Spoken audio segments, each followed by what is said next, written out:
Aquí estamos con Muy Rocío buenos Suárez. días, Agustín, Rocío. Los escucho bajito. Bueno, vamos a A ver. intentar que nos escuches un chiquitín mejor. Bueno, contame, ¿qué es lo que destacarías vos como historiador de este Día de la Independencia? Uy, bueno, no sé por dónde empezar, pero bueno, por ejemplo, podemos hablar desde la elección del lugar, por ejemplo, que, que es una decisión muy propia de la puja política que había en contra del centralismo de Buenos Aires, así que tenía que ver con que el planteo tenía su dimensión geográfica porque se trató de encontrar un punto equidistante.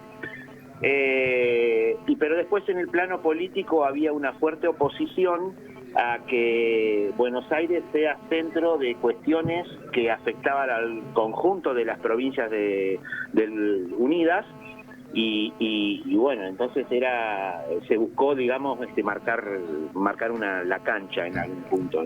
Bueno, fue un gesto de Buenos Aires hacia el interior, hacia las provincias del interior, ¿no? Porque en ese momento el territorio era distinto a lo que hoy conocemos como la Argentina. Sí, claramente. Sí. Podemos decir eso. Y bueno, así que bueno, ahí ya hay algo como para decir. Después, bueno, la casa en donde se realizó esa asamblea también hubo que hacer algunas modificaciones edilicias, como por ejemplo tirar una pared que dividía al salón para hacerlo mucho más capaz, ¿no? Entonces, y bueno, y ahí hay también, como expresión de esas pujas políticas, también podemos hablar de que de las 33 posibles, hubieron 4 provincias que no se presentaron en el marco de esta disputa, digamos, plantándose, digamos, como en el plano opuesto, ¿no? Las provincias del litoral y la banda oriental. Uh-huh. Claro. No participaron la banda oriental, las provincias del litoral, tampoco Paraguay, que se había proclamado autónomo también, como territorio autónomo de la corona española. Tampoco la Patagonia estaba. No, eso es verdad, porque, bueno, digamos, tenía que ver básicamente con todo esto a ver, si nos ponemos a pensar en un lenguaje cotidiano, digamos, que la expresión esa que Dios está en todos lados pero atiende en Buenos Aires podría haber nacido en este contexto. Claro. ¿Cuántos kilómetros hay desde Tucumán hasta Buenos Aires y cuántos días se tardaba en ese momento en llegar, no?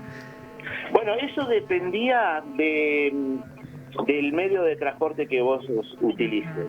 Si ibas a caballo, tardabas aproximadamente unos 25 días. Y ahí vos sabés que hay como un correlato, porque ese tiempo, 25 días, fue lo que se tardó en hacer la mudanza de Chosmalal acá en Neuquén Capital, todo el mobiliario, todos los archivos, todo eso, cuando Neuquén empezó a ser capital del territorio.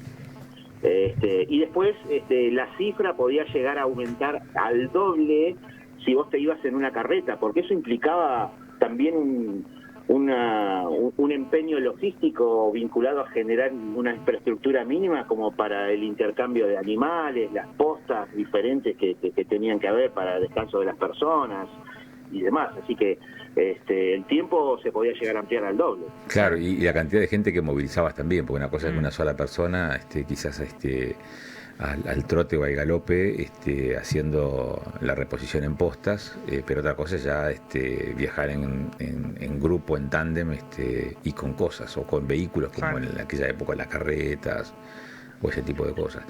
Pues es que hay un dato, a ver, quiero consultarte, porque el 24 de marzo de 1816 comienza a deliberar el Congreso de Tucumán con la presencia de 33 congresistas.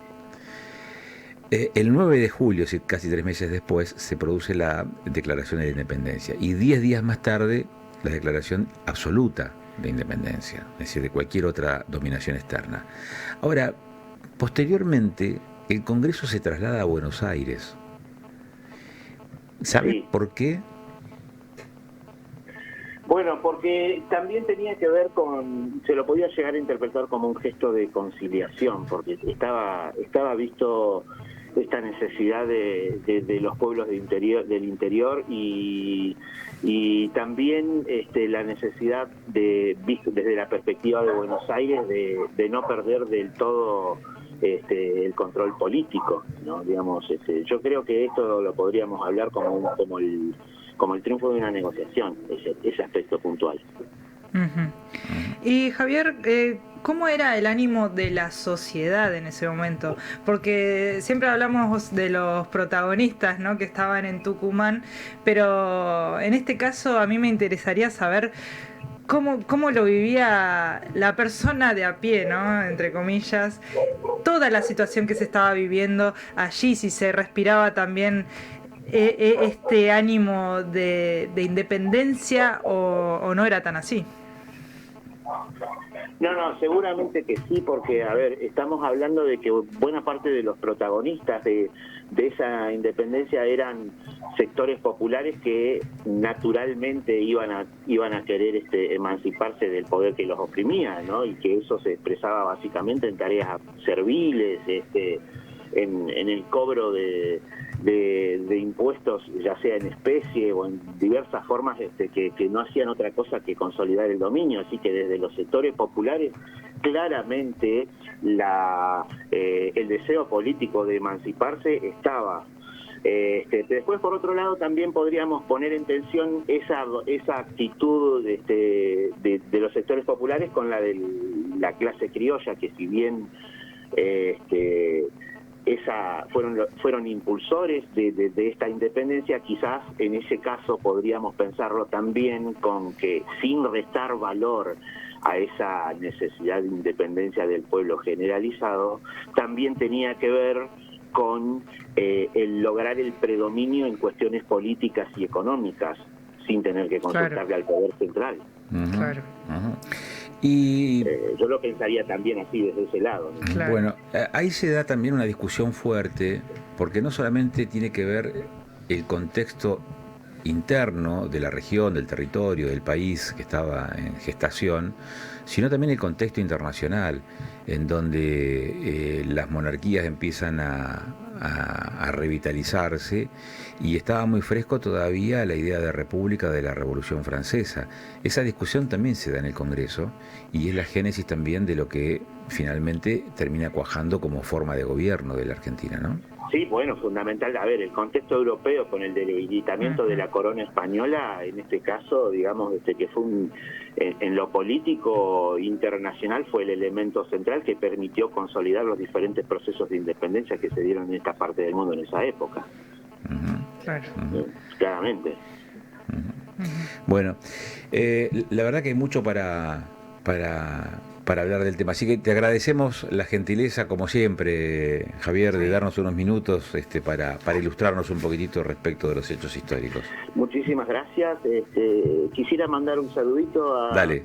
Luciano y Francisco y por su intermedio a todos sus compañeros de trabajo, a mis compañeros del CEPEN 72 y del 40 y a Joel y esposa que nos están escuchando. Ya lo creo. Un abrazo grande para todos ellos, ¿eh? Chao, Javier. Feliz Día de la Patria. Gracias.